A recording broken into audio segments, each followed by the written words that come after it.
And of course, we definitely give thanks to the life giver and the keeper of life. Of course, remember this is Radio Anu, radioanu.com, the international flavor.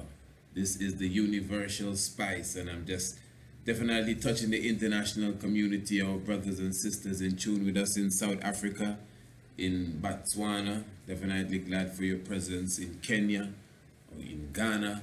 Of course, you know, the international community, Mother Al-Kebulan is with us. And of course, those, of course, that are in tune right here in Antigua, the nation of Antigua and Barbuda, wherever you may be, United States, those are in Oregon, Tulsa, that's definitely in the house, Fort Lauderdale, Florida, definitely in the house. We give thanks for your presence with us. Give thanks to Brazil and Germany, France, the Netherlands, Denmark.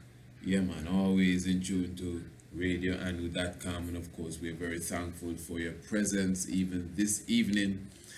And you know that, of course, the Bahamas, Trinidad and Tobago, yes, Belize, oh yeah, all joy and happiness as we continue. Japan, definitely in tune to the mystic vibration, in tune to radioanu.com. And let me just again invite you to join us every Monday, every Tuesday, every Wednesday, and every Thursday. I mean, you could just make it a part of your calendar to make sure that you get in tune to the mystic vibration, a program that comes on at 6 p.m. sharp on these days that I just mentioned, Monday, Tuesday, Wednesday, and Thursday, 6 p.m. sharp, right here on radioanu.com, www.radioanu.com. Of course, again, the international flavor, the universal spice. And of course, this is the radio station where you could definitely be inspired and at the same time entertained 24/7, as they refer to it as, because it is a very it is a joy that we can deliver to you wholesome information, and again wholesome inspiration. So again, it doesn't matter who you are, whatever you so-called believe. If you're looking for knowledge, if you're searching for information, if you are an OG in the knowledge and you've been to Kemet 20 plus times, it don't make a difference. Once you tune in to radioanu.com, I mean, you'll be happy. You'll be inspired. That's what I know for sure. And that is exactly what we're here for. So we have a lot of different things that you could definitely delight yourself in. You just need to check the website and come on in, from debates to lectures to interviews, whatever the case may be. And of course, myself, the Honorable Priest Isaac, will be also there to greet you. Now, what we'll be doing for this episode of the Shock of the Hour, this is part 2. This is part 2 now in the series that we are now doing, the economic state of the Black nation. The economic state of the Black nation. Our previous program, Mystic Vibration, was obviously part 1 of the very same subject, the economic state of the Black nation. Now, if you could recall, we basically, as I said, we highlighted many aspects of what we will be speaking about in the episodes to come. So we went into many different aspects, which I'm not going to review, because what I did, I also made a video of that first part, so that is literally up on the YouTube. So you could go to the YouTube as well, on my YouTube channel. You should visit my YouTube channel, by the way. That's Priest Isaac's YouTube channel, and you will see the state of the economic state of the Black nation, part 1, and you could give it a watch if you have not seen it. Plus the audio of it will repeat on radioanu.com, and of course those who have subscribed obviously have it already in their archives. And before the program is completed, of course, we will make you know how you can subscribe to get every edition of the Mystic Vibration, and of course, the whole episode, the whole series that we're even into right now. So I'm not really going to go into all of that. What I'm going to do, as I said, if you notice in that previous program, we highlighted the whole aspect of when you're dealing with the state of a nation's economy. Now, we got to speak about culture, we have to speak about history, we have to speak about science, we have to speak about so many different things, and just the culture alone, is very vast, Culture is not necessarily dance and song. These are aspects of the culture. But there's this holistic aspect to culture.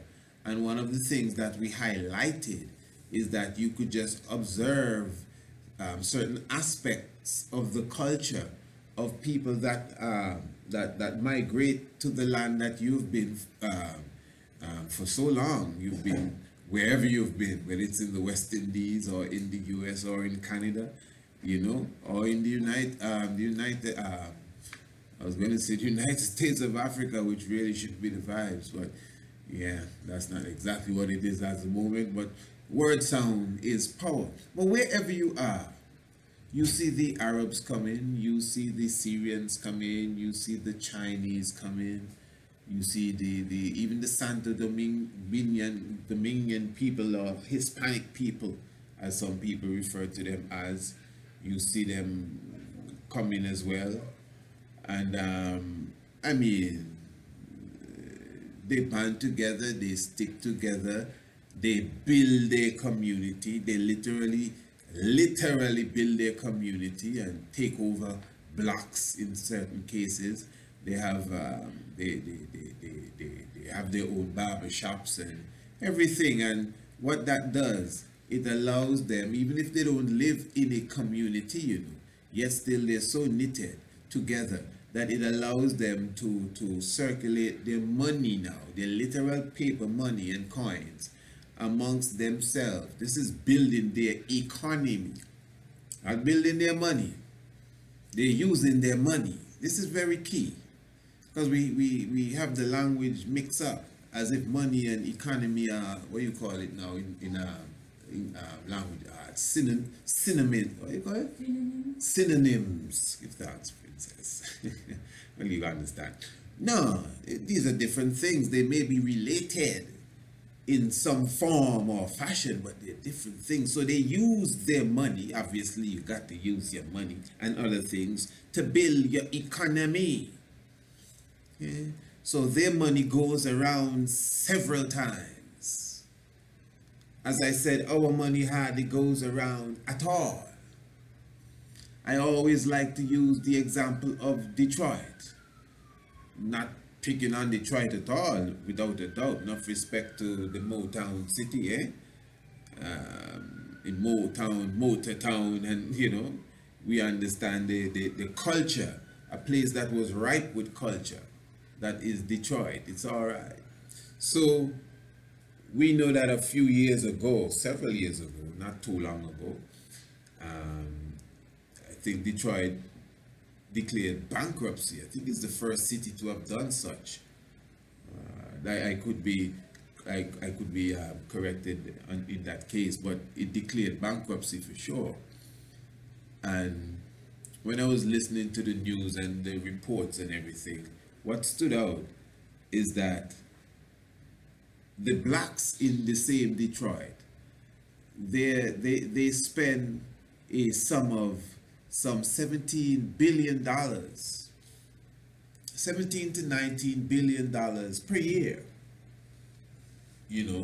That's the expenditure then, as black people, not as people in Detroit, as black people in Detroit. Now, what I'm saying is this. So here you have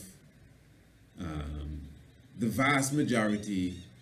No, here you have the black majority, the black people specifically, people of African ascent or African descent, depending on which word you want to use. And amongst them, they managed to spend $17 billion.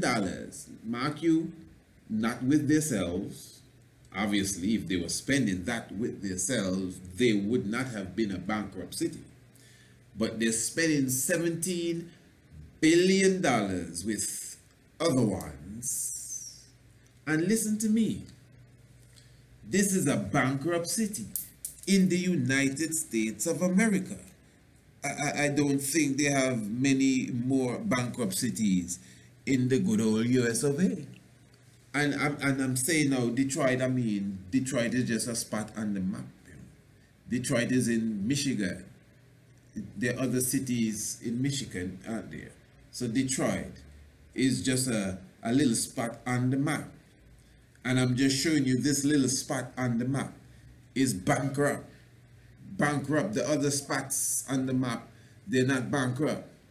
And in this bankrupt spot on the map, the black people can afford to spend $17 billion, not $1 million, you know, $17 billion every year. Huh? $17 billion with a B every year.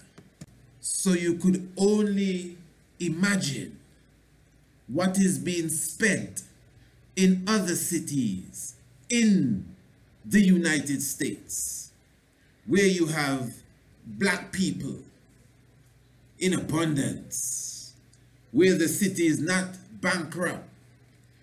Some cities are doing better than Detroit. Some cities are thriving. And not just the United States. We can go to Europe, France. We can go to Italy, Germany, the United Kingdom. We can go to Canada, right here in the Caribbean, Jamaica. No matter what they try to tell you and how the people poor, they're spending money. Trinidad, right here in Antigua. Wherever you go down in South America, enough black people down there too. Guyana and Brazil. We're spending money as a people. In Detroit, again, Detroit, little Detroit, look at all these places I just mentioned. I didn't even call Africa. I did not even mention Africa. I didn't even call one of the spots on Africa, Rwanda, one of the smaller countries. I'm sure it's bigger than Detroit, if, you know, yeah? One of the smaller countries, and I'm just showing you. Detroit again. $17 billion a year to $19 billion we're spending as a people that are broke, according to their stats, bankrupt. Huh? We broke and we're spending $17 billion because you know Santa Claus got to get something when he comes true. And you know, we got to entertain the Easter Bunny, so we're going to spend some money. And Halloween, you see? Yeah, all of this got to, you know, we got to. We just have to. We got to do it. Uncle Sam says so. We just got to do it. We got to do it. And this is why we teach theology.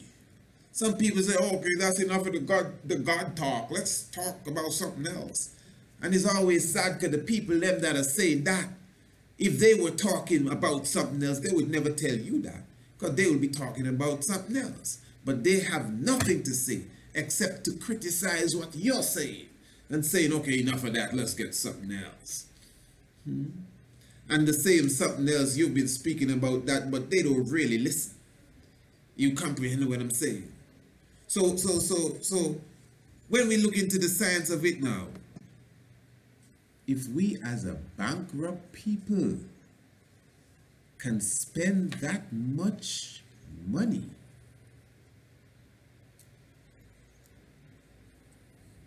well, listen, brother, I don't like how you're mocking the people. I definitely not mocking no one. Well, no, but listen, man, people gotta pay bills. That's another thing altogether. Yeah, people gotta pay bills. Yeah. This is why we educate people. Okay, you're paying William and you're paying the other William, Bill and Bill, you're paying bills. Who is Bill and who is the other Bill that you keep giving all the money to? and you're paying your dues. Hear who you're paying? You're paying your dues. You're paying the dues. Oh my goodness. So, I'm just showing you with comprehension. If we were a conscious people, we would not be paying no bills.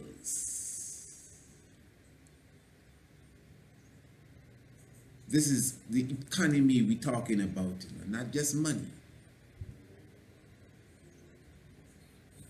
It is not just Nikola Tesla that they brought to ruin, you know. They have other scientists that found ways of gathering free energy to create electricity and what we call current, to harness not just wind and solar, but just the whole geometric pattern of nature in its different stage and dimensions. Oh man, deep stuff. And they would break into their laboratory. They will take up the machines that can perform such. They would poison, they would destroy the characters thereof of individuals. Scientists, people who funded and even attempted to find ways and means to create free energy that could power the world in the same way that the earth is being powered right now. But obviously, we are harnessing this naturally from nature, with nature being ever so joyful to give her energy to us instead of polluting and destroying and damaging Mother Nature.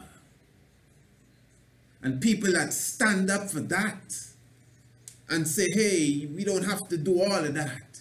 We can save the petroleum. We can save the oil. We can save the water. They kill them. They murder them. Sometimes they wipe out their whole families. You know what I'm talking about. I'm sure some of you have seen the reports and watched the documentaries where, you know, this is ever so clear. So what kind of world is this? It's bent on keeping certain people on a certain standard. The phrase is ever so sure. It is real. The rich is getting rich and the poor is getting poor. Yeah. So, again, if we were conscious, you gotta pay the bills wouldn't be the argument. I ain't telling you don't pay your bills if that's what you gotta do, you know. But it's not no one-man thing. It's not even a one-family thing. It's a real one-nation thing, and this is the point I'm making here. This is the point here. The consciousness of our culture has been taken out completely. That's the main essence here. We're going to talk about economic growth. Listen to me, my people. We're going to talk about economic growth. Our culture. It's not just song and dance. It's not just a God concept. These are aspects of it, but it's a holistic thing. Not to be explained just with a one word and it's love and no. Because as I said, the others that you observe, Marcus Garvey, the Honorable Wright, taught us to observe these people when they come into your zone and see how they behave. Their culture. Again, 10, 15 Chinese come in and they occupy one house. 2-bedroom in the house, and believe me, everyone comfortable and they get a little bus. Raise some chicken in the backyard. I'm not asking you what I heard about it. Raise some chicken in the backyard and go ahead live their life and open a little Chinese shack and sell some fried rice, and yeah, in a year's time they get a next little van and they're moving on up like the Jeffersons.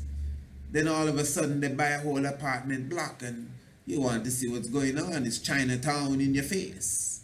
Chinatown in your face, and you can't do nothing about it. And you patronize. I don't see nothing wrong in patronizing them. But do they patronize you? Unless they have to? This is what I'm talking about. We always patronize from our agency. What do you think trade is all about? Yeah. You know. But do they buy from you? I tell you already, I had a specific incident, you know. The very first time I was doing that essay competition. So I mean, I was all over, man. I was giving out letters to man, anything that moved in that time. Yeah. And I gave it, listen, I gave it to a Chinese lady. I went into the Chinese restaurant, you know. I went in there. I went in there, and I remember giving it to the lady. She was the one that was running the show at the time. And she didn't take the letter. She asked what was that. And all I did was mention my name. And she said, no, we can't deal with that. I said, yeah. These people make it clear to you that even if you have a product that they sell and you could give it to them at a cheaper price from wherever they're getting it from, they prefer to get it from where they're getting it from, cause more than likely they're getting it from their brother. And you can keep yours. That's their culture dealing there. That's what's expressing there to you. Their culture. Religion, that's religion. I'm not upset with them. We should practice some of that. But you as a one-man practicing that and as a two-man practicing that ain't reaching nowhere. But it's not no one-man, two-man, it's a nation of these people that practice that. They only pass each other in the street when they're in their homeland, you know. But if they just hear one of them is around and they're in a strange country, you better know they're going to find you to make sure you're okay. So this, we need to get this in our thought pattern and understand. One of the main reasons why our state as a people, because you may have some dollars, I don't know what you call dollars. Man, I don't care if you're worth 5 million United States dollars or 5 million pounds, you're wasting time, brother. Please be not offended. We are a nation of people here. We are a nation of people here. All of that is a part of the trick. We are the only people. We are the only people that if for some reason you quote unquote make it big, only you alone make it big. You can't even figure out a way to make no one else around you big. So even your direct relatives, they don't make it big. You give them something, you kind of boost them up. But when you observe other people, when they quote unquote make it big and so-called strike it rich, as you would call it, I just use in terms that people use because these are lustful terms. Yeah. They enrich others, they empower. That's the term now. They empower others around them, those very close to them, and others in general. They empower them. We don't even think like that. And if we did, the vast majority of the superstars and the singers and the entertainers that you like to watch and follow, the vast majority of them would either be murdered and killed. That's why some of them are taken out. They're getting too smart. they're too interested in what's going on in Africa. They're too conscious. So we run a Michael Jackson on them. Or we run a Bill Cosby on them. Or we something, you know, and take them out and have them, you know, run a Muhammad Ali on them. Oh yeah. You don't know these killers, how they move. Yeah. Yeah.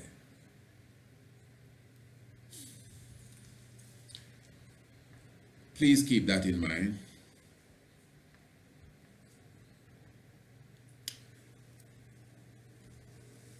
The House of the Rothschild. The Rothschild family is a wealthy family descending from Mayer Rothschild from 1744 to 1812. A court factor to the German Landgraves of Hesse-Kassel in the free city of Frankfurt, Holy Roman Empire, who established his banking business in the 1760s.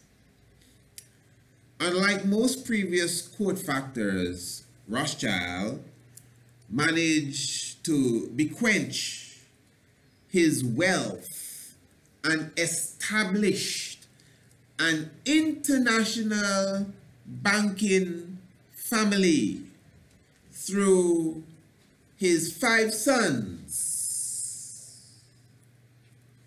who established themselves in London, in Paris, in Frankfurt, Vienna, Naples. Yeah. The family was elevated to noble rank in the Holy Roman Empire and the United Kingdom. All right.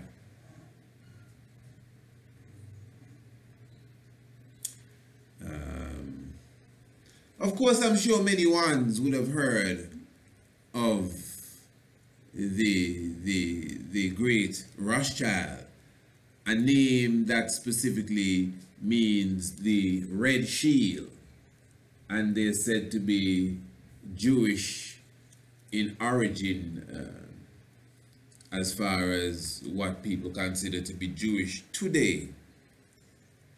And the family itself, you know, as it says here, wealthy family descending from Mayer Rothschild, who was a court factor to the German, pardon me, Landgraves of Hesse-Kassel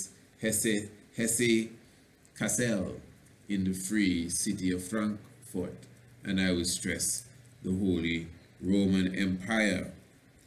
And so his 5 children, one sent to England, one to France, one to Italy, one to Austria, one stayed in Germany, and they established these banks, the central banks of Austria, the central bank of Italy, the central bank of France, England, Germany.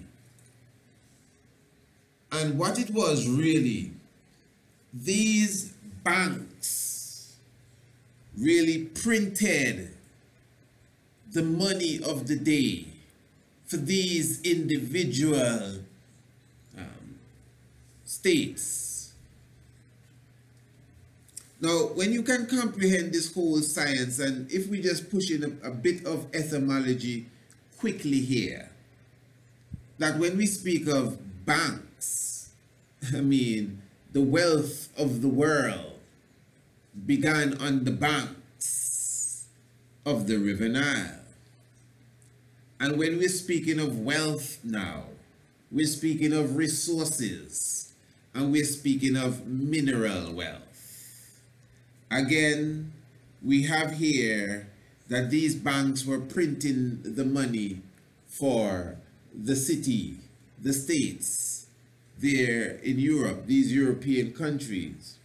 Now, it's not as if they are the first people to be printing money, as we clearly even showed you on the first part of this series that we're doing on the economic state of the black nation.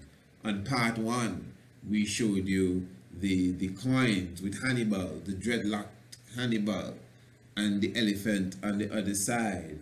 We showed you, what else did we do? I think we showed you the coin of King Izana, did we? The King Izana.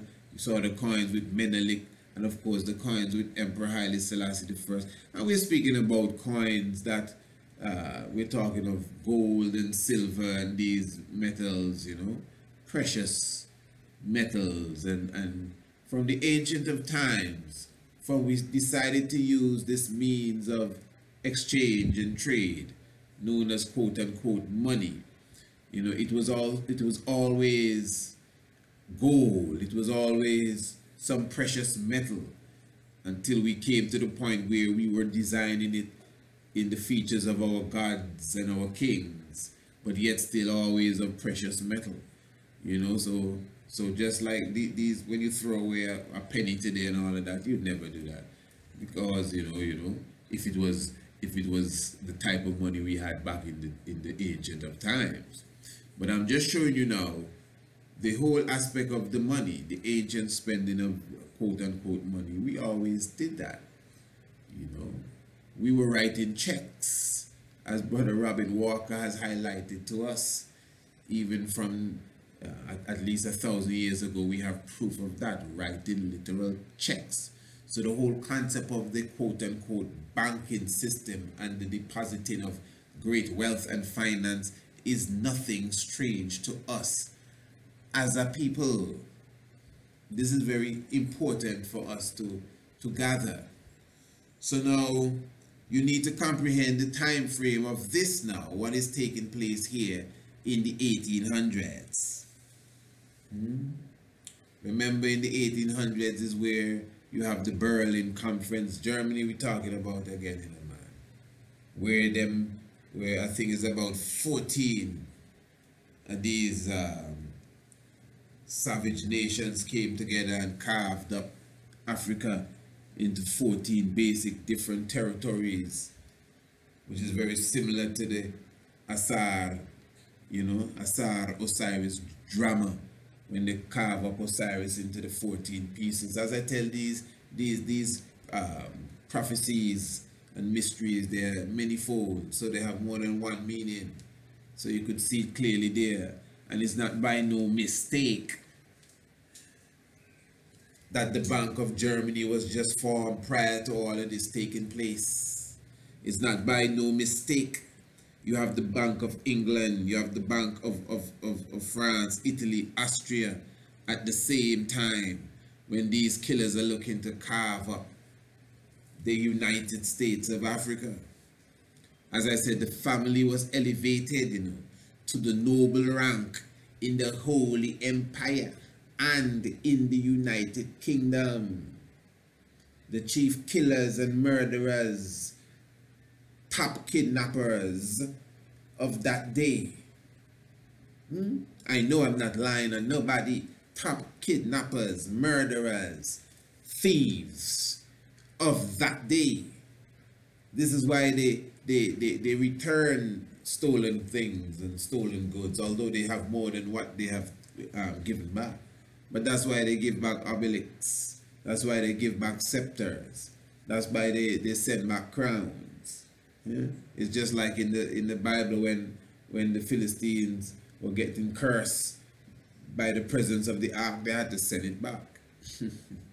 You know, so they're thieves. I'm not lying on no one. I'm just telling you the truth. So if you didn't steal it, where did you get it from? Why are you giving me back?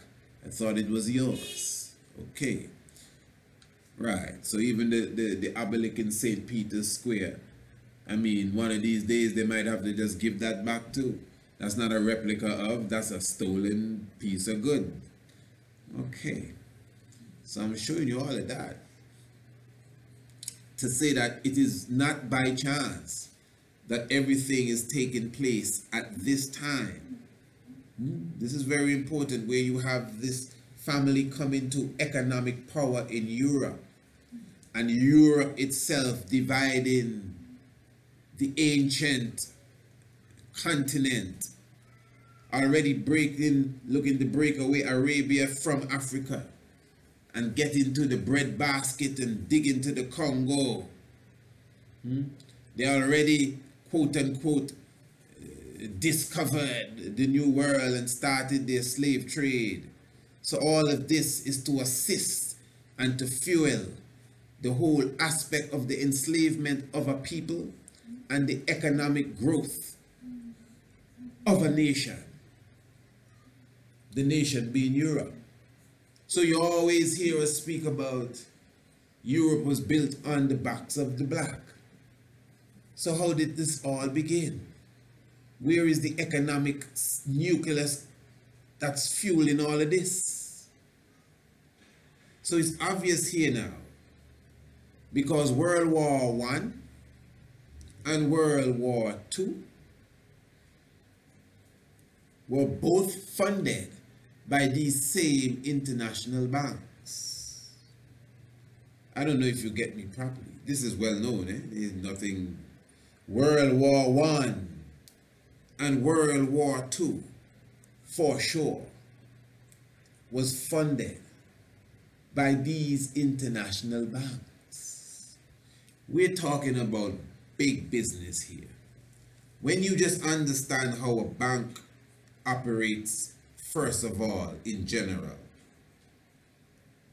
a bank makes its money by selling debts and by giving loans.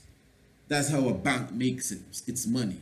A bank is always styled like this nice little place where you go and deposit your hard-earned money, your hard-earned dollar, your salary, and you put it there for safekeeping, so that when you grow old, you can have something to look back on and all this kind of stuff.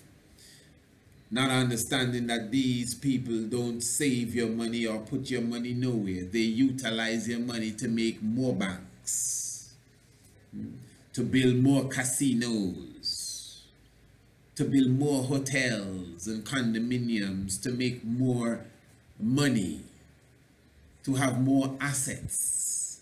It is all a game. So that's why when you put 20,000 in, they take it one time.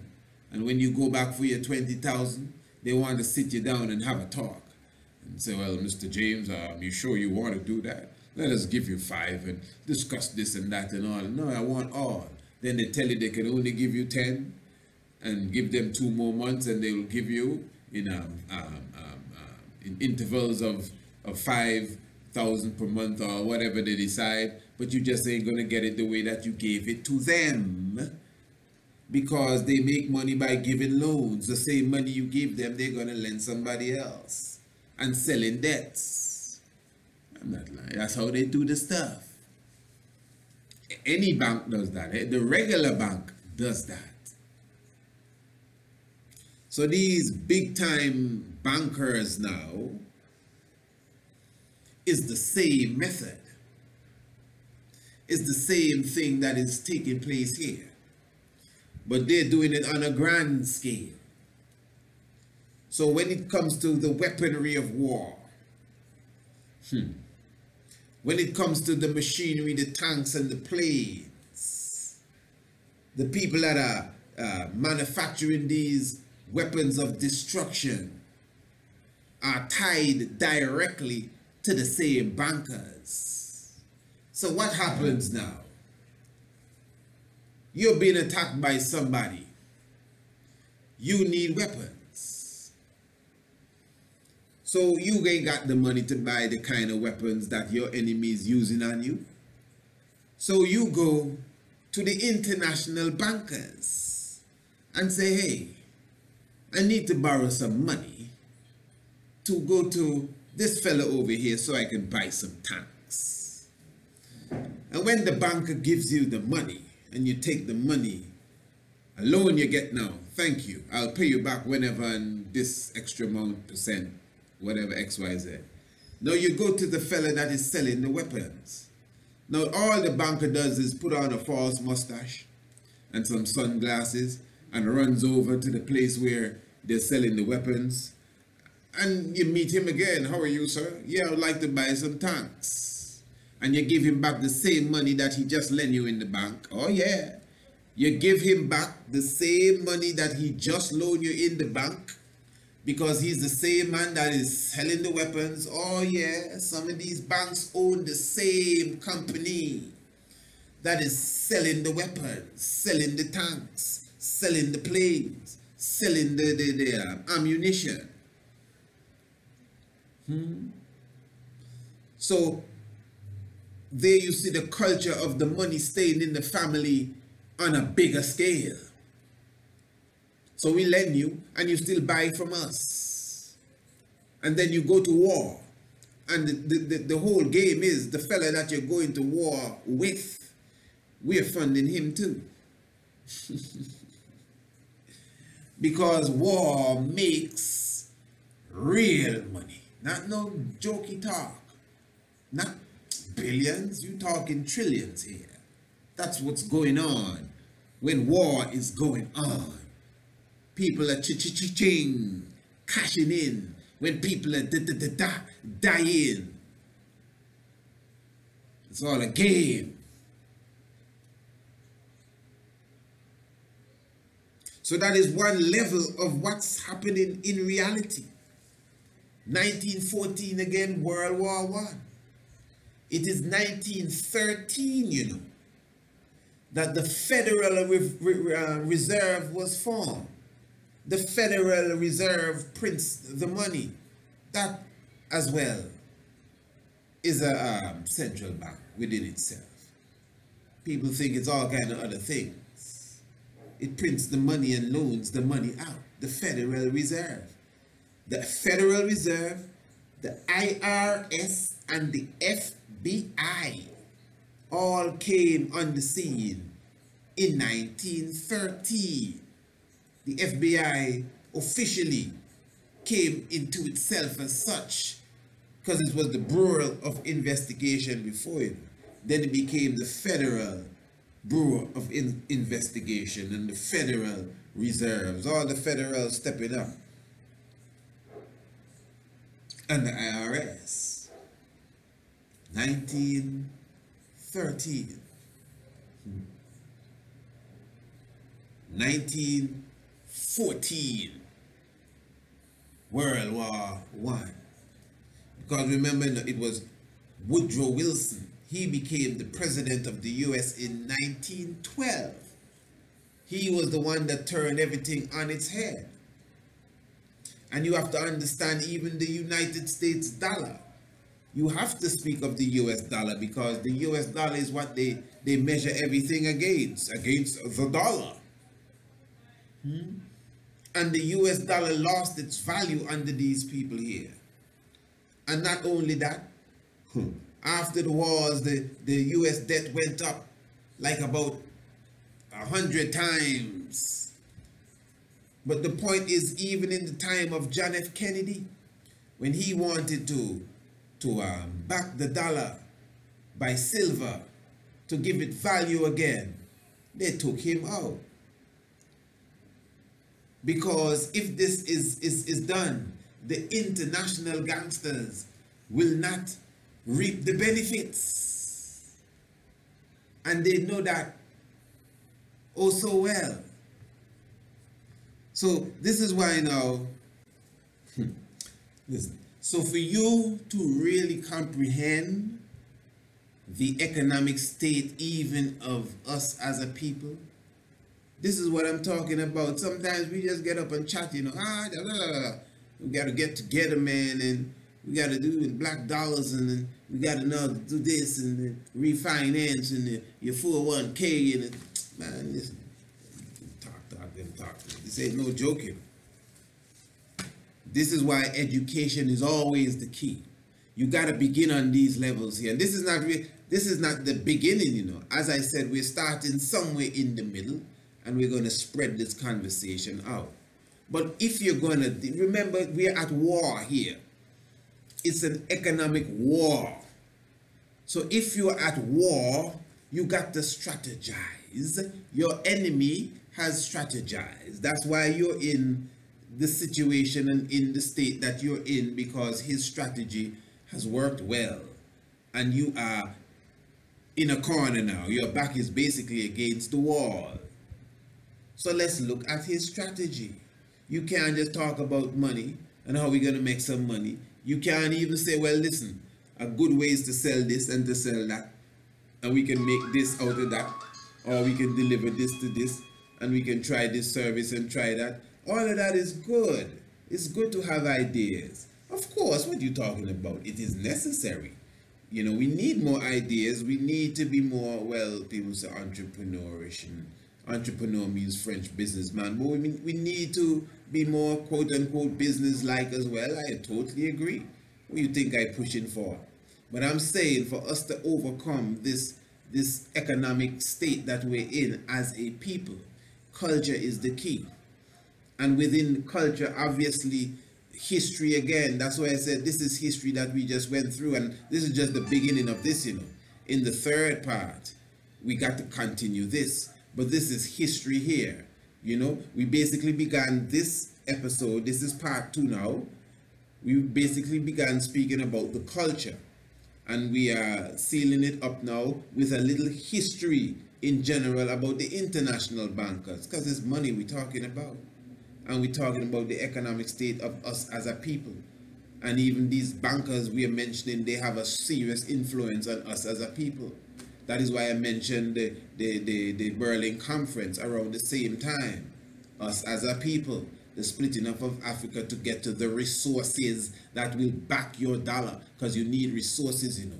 You need resources. So these bankers, they're not bankers and rich and super wealthy on their own. The Berlin Conference, the carving up of Africa, the Atlantic slave trade, it's all about economy, the economics of the European nation. That's why up to this very day, up to now, and they have the rest of us marveling at it, not knowing that they're thieves and robbers.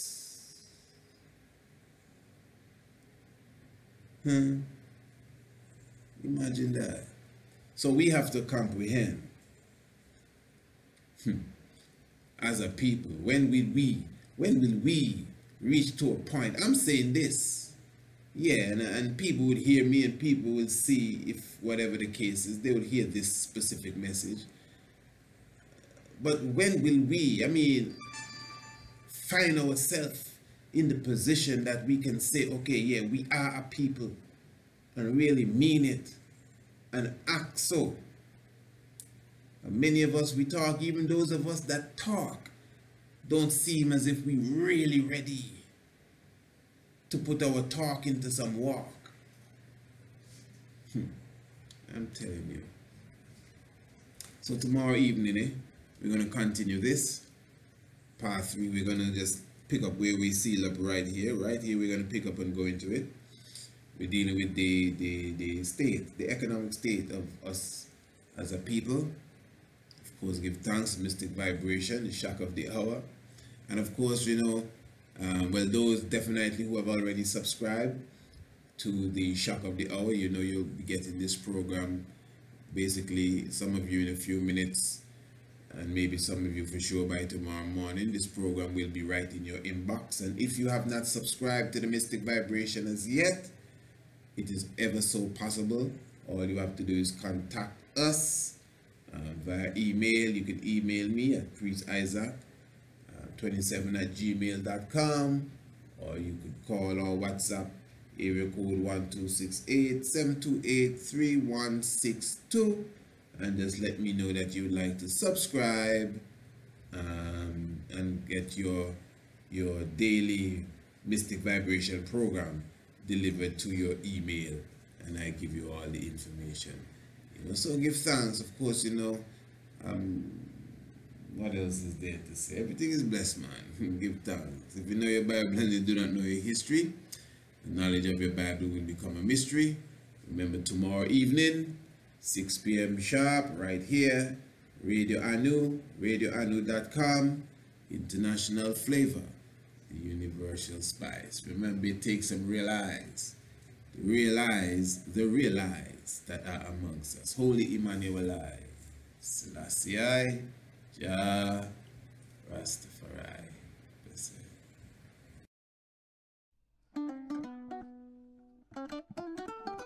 As the world turns, many individuals are considering their health, their wealth, their diet. Yabapot Ital Cuisine, located in the heart of Brooklyn, New York, is not just another vegan or vegetarian outlet. No, Yabapot Ital Cuisine is a uniquely designed nucleus utilizing traditional cooking utensils and the best in herbs, fruits, and plant-based materials to provide delicious and nutritious meals specifically designed to meet the needs of the customer. Your personal chef, Honorable Priest Germain, will tailor his cooking to your specific need, whether it be diabetes, high blood pressure, cancer, weight loss, or just a well-needed assistance in changing your eating habits. Our menu includes Ital Green Quinoa, made also with coconut milk, kale, cilantro, etc.